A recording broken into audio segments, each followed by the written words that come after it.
In the name of the Father, the Son, and the Holy Spirit, one God. Amen. Genesis chapter 19. Now the two angels came to Sodom in the evening, and Lot was sitting in the gate of Sodom. So when he saw them, he rose to meet them, and bowed with his face toward the ground. Then he said, Behold, my lords, turn into your servant's house, and rest and wash your feet. Then you may rise early and go on your way. But they said, No, but we will spend the night in the open square. But he insisted strongly, so they turned into him and entered his house. Then he made them a feast, and baked unleavened bread, and they ate. Now before they went to sleep, the men of the city, the Sodomites, both old and young, all the people from every quarter, surrounded the house. Thus they called to Lot and said to him, Where are the men who came to you tonight? Bring them out to us, that we may have relations with them. But Lot went out to them through the doorway, shut the door behind him, and said, By no means, my brethren, do not act wickedly. I have two daughters who have not known a man. Let me bring them out to you, and you may do to them as you wish. Only do nothing to these men, since this is the reason they have come under the protection of my roof. But they said, Stand back. You came in to sojourn among us. Was it also to be making judgments? Now we will deal worse with you than with them. So they pressed hard against the man Lot and came near to break down the door. But the men reached out their hands, pulled Lot into the house with them, and shut the door. And they struck the men at the doorway of the house with blindness, both small and great, and they became weary trying to find the door. Now the men said to Lot, Have you anyone else here in the city, sons-in-law, sons, daughters, or anyone? Then take them out of this place. For we will destroy this place, because their outcry has become great before the Lord, and the Lord sent us to destroy it. So Lot went out and spoke to his sons-in-law, who had married his daughters, and said, Get up, get out of this place, for the Lord is about to wipe out the city. But to his sons-in-law he seemed to be joking. Now when the morning dawned, the angels urged Lot to hurry, saying, Arise, take your wife and the two daughters you have, and get out, lest you be destroyed with the transgressions of the city.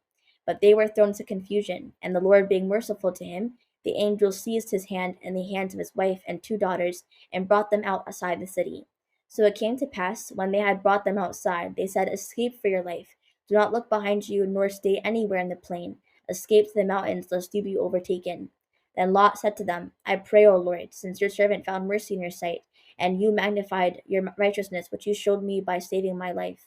Nevertheless, I cannot escape to the mountains, lest some evil overtake me, and I die. See now, the city which is small is near enough to flee to for refuge, and I shall escape there. Is it not a little one? And my soul shall live. And he said to him, See, I have acquitted to you on this matter also, in that I will not overthrow this city concerning which you have spoken. Therefore, hurry to escape there, for I cannot do anything until you arrive there. For this reason, he called the name of that city Zoar. Now the sun rose from the earth when Lot entered Zoar. And the Lord rained brimstone and fire on Sodom and Gomorrah from the Lord out of heaven. Thus he overthrew those cities, all the plain, all the inhabitants of the cities, and whatever grew on the ground. But his wife looked back behind him, and she became a pillar of salt. Then Abraham rose early in the morning and went to the place where he had stood before the Lord. Then he looked toward Sodom and Gomorrah, and toward all the land of the plain. And he saw, and behold, a flame was ascending from the land, like the smoke of a furnace. So it came to pass, when God wiped out all the cities of the plain, that God remembered Abraham, and sent out Lot out of the midst of the destruction, when the Lord overthrew the cities where Lot had dwelt. Then Lot with his two daughters went up from Zoar and settled in the mountains, for he was afraid to dwell in Zoar. And he dwelt in a cave with his two daughters. Now the firstborn said to the younger, Our father is old, and there is no man on the earth to come into us, as is the custom of all the earth. Come, let us make our father drink wine, and we will lie with him, that we may raise up seed from our father. So they made their father drink wine that night, and the elder went in and lay with her father, and he did not know when she lay down or when she arose. It happened on the next day, the elder said to the younger, Indeed, I slept with our father last night. Let us make him drink wine tonight also, and you go in and lie with him, that we may raise up seed from our father. So they made their father drink wine that night also, and the younger went in and slept with him, but he did not know when she lay down or when she arose. Thus both the daughters of Lot conceived by their father. Then the elder bore a son and called his name Moab, saying, He is from my father. He is the father of the Moabites to this present day. Now the younger also bore a son and called his name Ammon, saying, The son of my family. He is the father of the Ammonites to this present day. Genesis chapter 20. Now Abraham journeyed from there to the south, and dwelt between Kadesh and Shur, and sojourned among the Gerarites.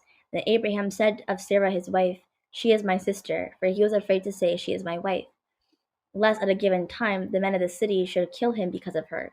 Now Abimelech king of Gerar sent and took Sarah. But God came to Abimelech in a dream by night, and said to him, Indeed, you are a dead man because of the woman you have taken, for she is a man's wife.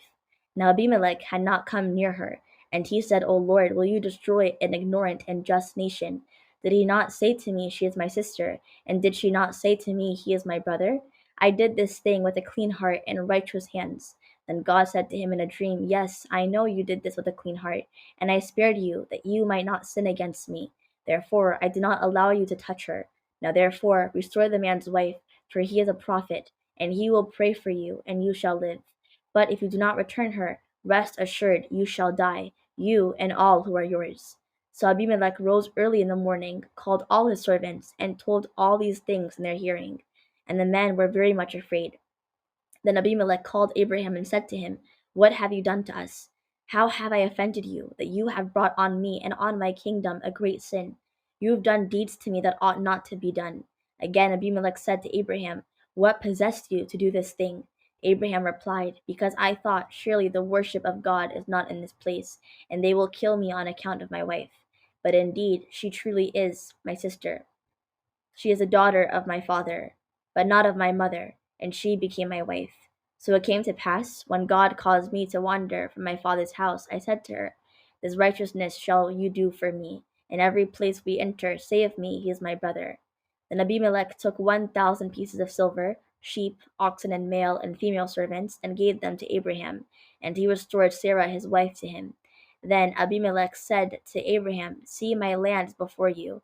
Dwell where it pleases you. Then to Sarah he said, Behold, I have given your brother 1,000 pieces of silver, which will vindicate your honor before all those with you. But tell the truth in all things. So Abraham prayed to God, and God healed Abimelech, his wife, and his female servants. Then they bore children. For the Lord closed up all the wombs of the house of Abimelech because of Sarah, Abraham's wife. Genesis chapter 21. And the Lord visited Sarah as he said, and the Lord did for Sarah as he had spoken. For Sarah conceived and bore Abraham a son in old age, at the set time of which God had spoken to him. So Abraham called the name of his son born to him, whom Sarah bore to him, Isaac. Then Abraham circumcised his son Isaac when he was 8 days old, as God commanded him. Now Abraham was 100 years old when his son Isaac was born to him. And Sarah said, God has made me laugh. All who hear will laugh with me. She also said, Who would have said to Abraham that Sarah would nurse children? For I have borne a child in my old age. So the child grew and was weaned, and Abraham made a great feast on the same day Isaac was weaned.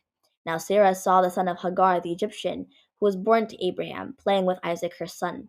Therefore she said to Abraham, Cast out this maidservant and her son, for the son of this maidservant shall not be here with my son Isaac. And the matter was very displeasing in Abraham's sight because of his son. But God said to Abraham, Do not let it be displeasing in your sight because of your son and your maidservant. Whatever Sarah said to you, listen to her voice. For in Isaac your seed shall be called. Yet I will also make a great nation of the son of your maidservant, because he is your seed.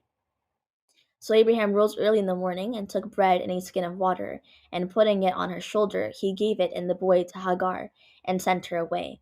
Then she departed and wandered in the wilderness, near the well of Oath. When the water in the skin was used up, she placed the boy under one of the shrubs. Then she went and sat down across from him at a distance of about a bow shot. For she said to herself, Let me not see the death of the boy. So she sat opposite him, and lifted her voice and wept. But God heard the voice of the lad from the place where he was. Then the angel of God called to Hagar out of heaven, and said to her, What is the matter, Hagar? Do not fear, for God has heard the voice of the lad where he is. Arise, lift up the lad, and hold him with your hand, for I will make him a great nation. Then God opened her eyes, and she saw a well of water. So she went and filled the skin with water, and gave the lad a drink.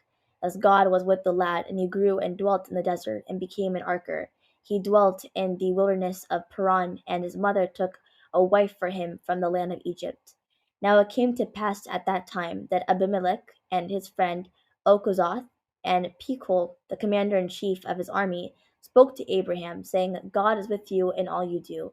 Now therefore swear to me by God that you will not deal falsely with me, or with my offspring, or with my posterity, but that according to the righteousness I did to you, you will do to me and to the land in which you have dwelt.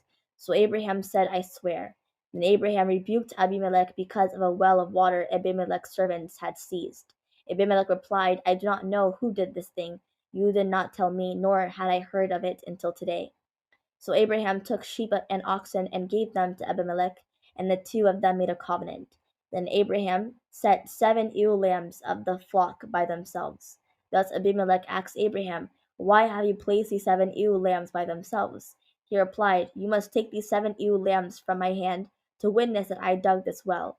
Therefore he called that place the well of oath, because the two of them swore an oath there. Thus they made a covenant at the well of oath. So Abimelech rose with Achazat his friend and Pichol the commander-in-chief of his army, and they returned to the land of the Philistines. Then Abraham planted a field at the well of oath, and there he called on the name of the Lord, the eternal God. So Abraham stayed in the land of the Philistines many days.